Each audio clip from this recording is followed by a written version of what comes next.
Deep South resources, we are listed on TSX Venture.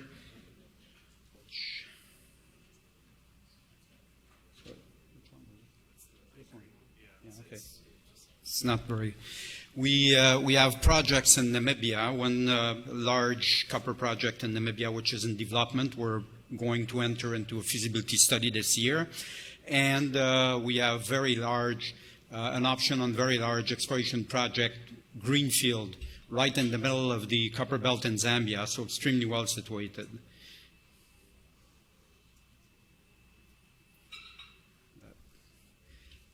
I don't think I have to make a big comment about the copper market, so we will jump on some of these slides.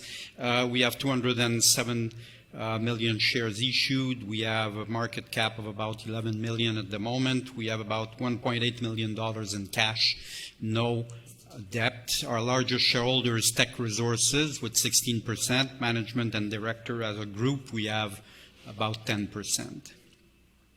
As I said, I will go over the copper slides, but just to say that, copper should be the #1 commodity on your radar for the next 30 years, because without any copper, there's no transportation, there's no communication, there's no infrastructures, so it will turn out to be a very important commodity.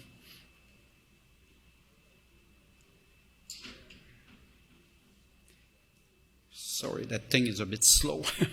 Namibia is considered as one of the most important and safe mining jurisdiction in Africa since many, many years. It's a very large territory, very sparsely populated, so it's and it's very mining friendly. So it's a very good address to have projects. Sorry for that. Hyde Copper is in the south of Namibia. It's a very large license. It's 370 square kilometers. As you can see, it's a pretty rugged area. The deposit is on both sides of the riverbank that you see at the riverbed that you see at the bottom. It's a dry riverbed. There's never any water in it. So it's just nearby the South African border. The main road from Cape Town, South Africa, crossing all the country, is crossing the western edge of the concession. We're nearby the Orange River, where we can pump water and pipeline it. There's low voltage power grid along that road. There's a high voltage power grid about 80 kilometers. It's a bit far, but it's still manageable, and it's possible to take some power there. Also, it's an extremely sunny area. We're talking of 320 days of sun per year, so you would not be surprised to know that we're working on looking at alternative power solution, mainly solar power. If it ends up to be solar power, if we involve solar power in the system eventually, it will probably be an hybrid system.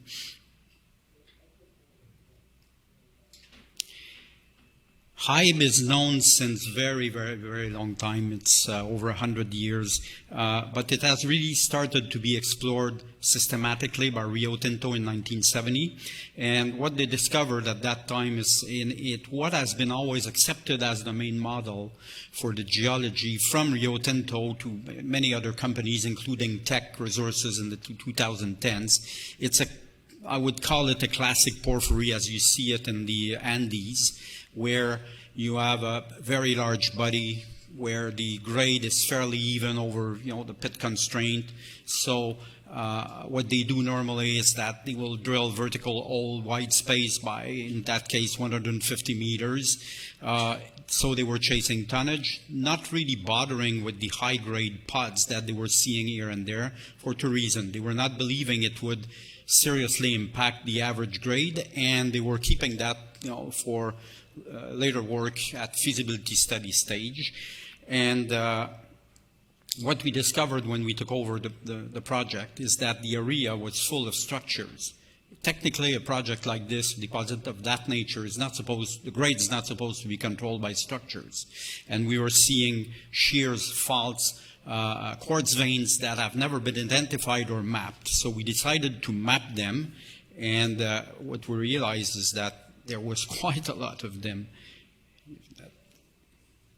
So on that little sketch here, what you see is the center of the deposit, and which is certainly more than half of the tonnage that has been identified. And all the black lines you see there are these structures I just talked about.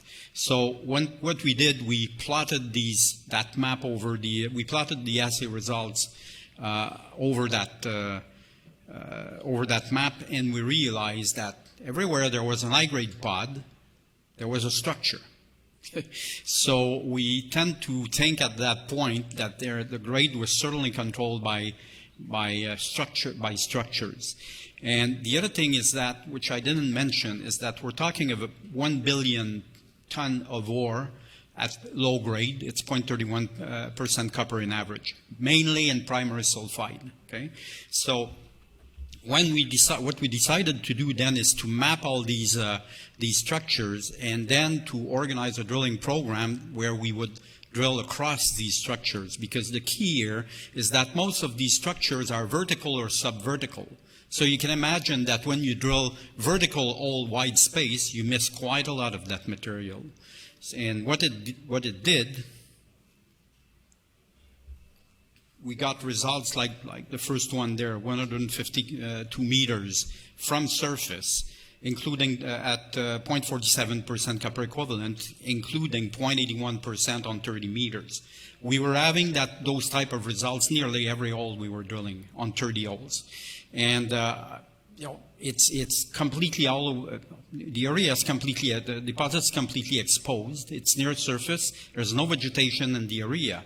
So we're able to see the mineralization very easily, and we can follow it. So what happened then is that we realized that we were on the right track to most probably increase the grade of the average grade of the deposit substantially. So we've drilled 5,000 meters in that program, and what you see in the little sketch there, the area was, or the deposit was organized in 4 pits that have been developed in the mid-90s by Minproc that did at that time they did a feasibility study. And those pits were accepted as the main model up to Teck Resources. Okay, so what happened also with our drilling, we stepped out of these pits. And what you can see there is that there's more high grade between pit 1 and pit 2 than there is in pit 2. And there's more high grade also, there's high grade going between pit 3 and pit 2. And recent drilling results are showing the same between pit 4 and pit 3. So what we know now is that we have these structures that seems to control the grade. We're on the right track to prove that this is the case, and we're on the right track to improve the grade of that deposit substantially. And the other thing is that we know that let's say the starting pit on which we will start working now to do a feasibility study on will be pit number 1, but we'll have a different configuration than what you see there. We will do a resource estimation in early 2024 because we're starting drilling another 5,000 meters. It's starting now, and we have already hired the MSA group of South Africa to do a new resource estimation over that, and we expect that the average grade of the project will substantially increase. The other thing that was important is that most of the companies that went on that project did quite a lot of metallurgical test work, and they've tested the classical way, grinding, milling, flotation, roast leaching, and with a 0.31% copper in primary sulfide, you can imagine that the capex was quite high for that type of grade, and the opex also. So, but we found in the database, because we have all the data coming from Rio Tinto in the 1970s to today, we were having also all the cores on site well preserved. So we found some tests that have been done with heap leaching by 3 different groups in the mid-90s, and with the bio-assisted heap leaching, there was results recovery going up to 96%, so it's quite high. Now it's column leaching in laboratory, so we decided to look at that a little bit, to go deeper in the in analyzing that that technology. We realize it's not a new technology. It exists since over 60 years. It's used mainly by majors in Chile and Peru in combination with other technologies. So we don't hear a lot about it because it was mainly major stuff. And the what we realize also is that to have that technology to perform well needs quite a lot of parameters, and HYBE is ticking all the boxes. You need some temperature outside because you need to have a higher temperature in the stack, and in that it's one of the hottest places on the planet. You need to have a simple mineralogy. Because you need to simplify the work of the bugs. And what the bugs are doing, specifically what is bioleaching, is typical sulfuric acid leaching in which you add a strain of bacteria, and the bacteria are just fixing oxygen molecule on the primary sulfide.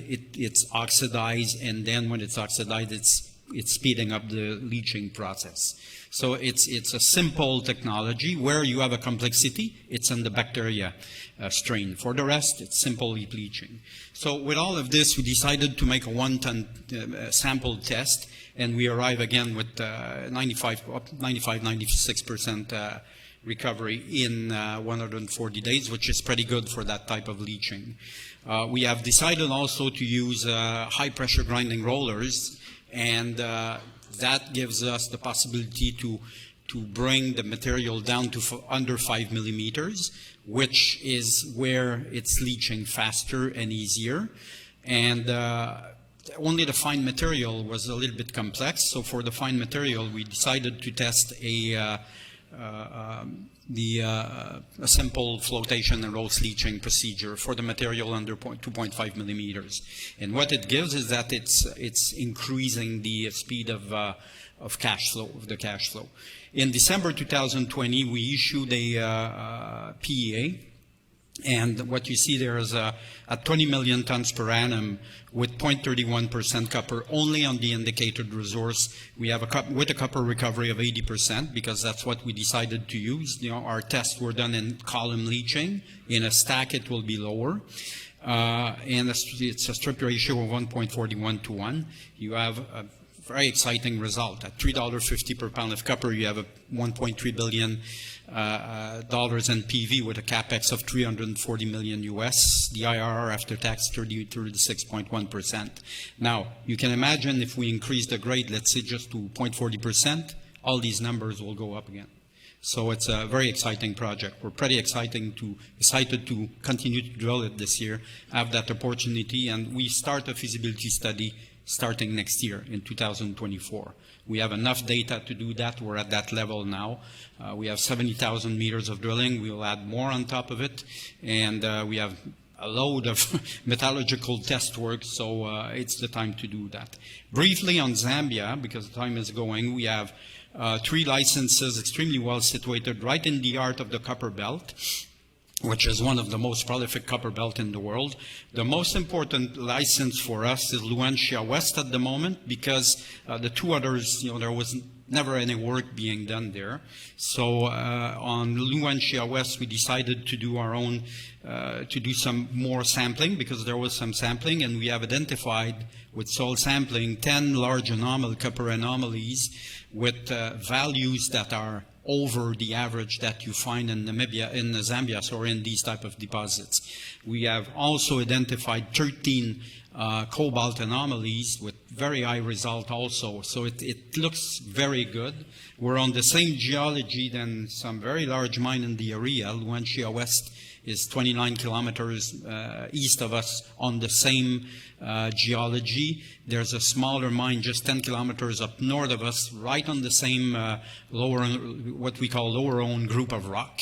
That's the same geology, and we have sampling results that are even above what they were having when they found their mine. So we're pretty excited about that. At the moment, we're doing a geophysical survey, mainly IP, to define at what depth we will drill, because we will want to drill in 2024, a small 2,000 meters just to test these anomalies.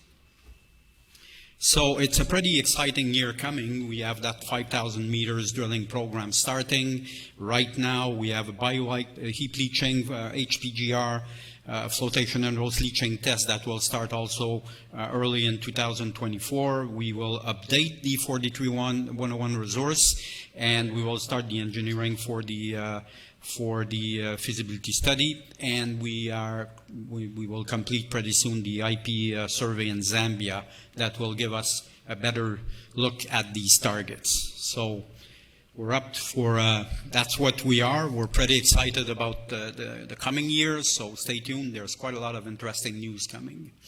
So any questions?